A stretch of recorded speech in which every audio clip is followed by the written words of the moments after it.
سلام دوستان، امیدوارم حالتون عالی باشه. امروز با تعویض گلدون اومدم خدمتتون که مرحله به مرحله بهتون بگم چیکار باید بکنید که یه تعویض گلدون حرفه‌ای و اصولی داشته باشید. ببینید، مرحله اول زمانی که گیاهمون ریشه خوبی داره، مثلا مثل همین گیاه که ریشه کاملا فعال، ریشه قویه و من میخوام اینو انتقالش بدم به یه گلدون سایز بزرگتر. قبل اینکه من بیام این کار رو انجام بدم، بهتره یک روز قبل با اسید آمینه به این صورت اسپری بکنم کل برگ گیاهمو. من از بوتامیسول استفاده میکنم، آمیفورت مکس هم عالیه. جفت این دوتا آمینو اسید خیلی عالیه و نتیجه خیلی خوبی میده. به این صورت آمینو اسید رو که اسپری کردیم، یعنی 2 گرم توی 1 لیتر آب میریزیم و اسپری میکنیم. برای گیاهان سانسفریا و زامیفولیا هم باید خاک گیاهان غده‌دار رو استفاده بکنیم و ته گلدونمون رو حتما باید پرلیت بریزیم یه مقدار که زهکشی خاکمون رو داشته باشه. اگر پرلیت رو بتونید بشورید خیلی بهتره و دیگه ترکیبات فنولی و سمی هم کاملا از بین میره. حالا من اینجا فعلا نشستم، ولی خب شما بشورید خیلی بهتره. بریزید توی آبکش و بشورید تا ترکیبات سمی و فنولیش از بین بره.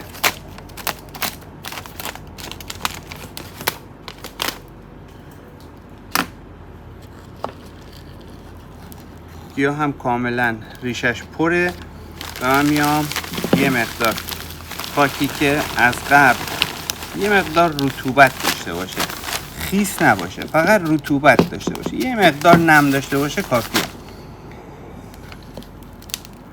بعد به همین صورت گیاه هم رو کاملا قالبی میذارم، چون خاک قبلیم همون خاک کاترین هست، یه همچین ریشه فوق‌العاده و قوی به من داده و داره خوب رشد میکنه. و میام دور تا دور این گلدون رو خاک پر میکنم و آروم با دستم میتکونم که کامل تنشین بشه و جا بره. وسط در وسط نگهش میدارم. به همین صورت با خاک پرش میکنم. به محض اینکه خاکمون پر شد دیگه گیاه رو آبیاری نمی کنم، به خاطر اینکه امکان داره ریشه ها آسیب دیده باشن. گیاه رو آبیاری نمی کنم و تنها کاری که من الان باید بعد از تعویض گلدونم انجام بدم، دوباره آمینو اسید رو اسپری میکنم رو برگ گیاه هم و میذارم کنار بمونه. و فردا یه روزی که این کار رو انجام دادم با بیورادیکانت میام آبیاری میکنم گیاهم رو تا ریشه های گیاه هم هرچه سریعتر فعال بشه. و این شد یه تعویض گلدونی که ریشه گیاهمون سالمه. حالا من فرض میکنم ریشه گیاهمون پوسیدگی داشته باشه.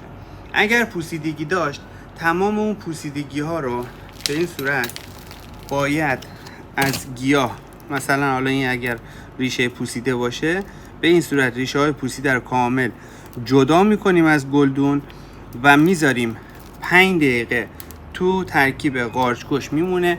1 گرم قارچگوشت تو 1 لیتر آب میریزیم و میذاریم 5 دقیقه بمونه. بعد اینکه 5 دقیقه موند، حالا دقیقاً همین مراحل رو انجام میدیم. اما یه اختلافی که داره، من اینجا دیگه نمیتونم خاک گیاهان غده‌دار استفاده کنم، باید بیام از خاک گیاهان قلمه استفاده کنم. چرا؟ به خاطر اینکه ریشه گیاه هم رو فعال بکنه. من مجبورم تو اون مرحله حتما بعد از اینکه از قارچگوشت درش آوردم بکارم تو خاک مخصوص قلمه تا ریشه گیاه هم احیا بشه.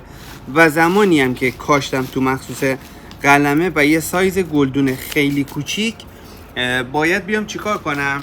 2 مرحله با فاصله 10 روز بهش قارچگوشت میدم تا اگر توی بافت‌های خود گیاه هم قارچی شده، اونا رو هم توی این 20 روزی که 2 تا 10 روز قارچگوشت آبیاری میکنیم کامل احیا بکنه و ریشه رو شروع به رشد بکنه ریشه گیاهمون و در واقع ریشه خیلی خوبی داشته باشه. حالا زمانی که ریشه گیاهمون فعال شد، بعد مثلا 30-35 روز معمولا ریشه خوبی میده، به شرط اینکه سایز گلدون کوچیک باشه و خاک مخصوص قلمه رو استفاده بکنیم. ریشه که احیا شد، حالا میام تو خاک غده دار میکارم. این شد از مراحل تعویض گلدونی که کاملا اصولی، حرفه‌ای و کاملا علمی هست.